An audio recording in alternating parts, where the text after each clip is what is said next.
Charles Manson was born in 1934 in Cincinnati, Ohio, to a teenage mother who was unprepared for parenthood. His early years were marked by neglect, abandonment, and a revolving door of temporary homes. Manson never knew his father, and his mother's brief marriage only gave him a surname, nothing more. Growing up during the Great Depression, he faced poverty, instability, and a mother frequently in trouble with the law.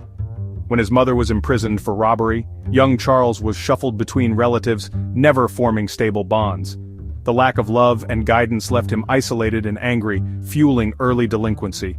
He was seen as a problem, not a child in need, reinforcing his belief that he was an outsider.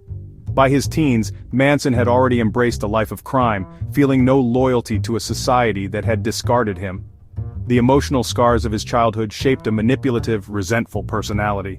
The boy no one wanted was already on a path toward infamy. His tragic beginnings set the stage for a life that would shock the world.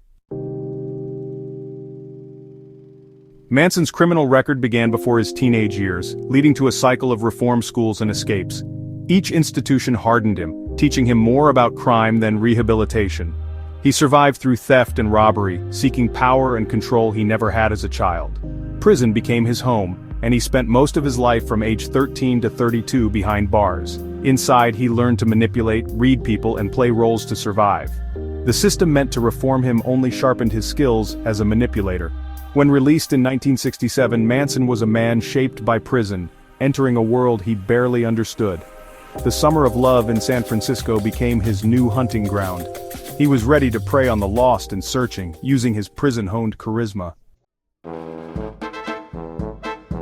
In San Francisco's Haight-Ashbury, Manson found a generation searching for meaning. He charmed young women with promises of freedom and belonging, forming the Manson family. Through drugs and psychological manipulation, he broke down their identities and rebuilt them in his image.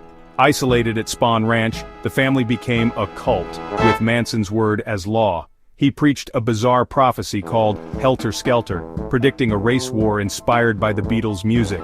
Manson convinced his followers they were chosen to survive and rule after the chaos. His teachings grew darker, binding the group with shared delusions and absolute loyalty. The family surrendered their will, trading one form of imprisonment for another. Manson's utopia was a mirage, leading them toward violence. The stage was set for a crime spree that would horrify the nation.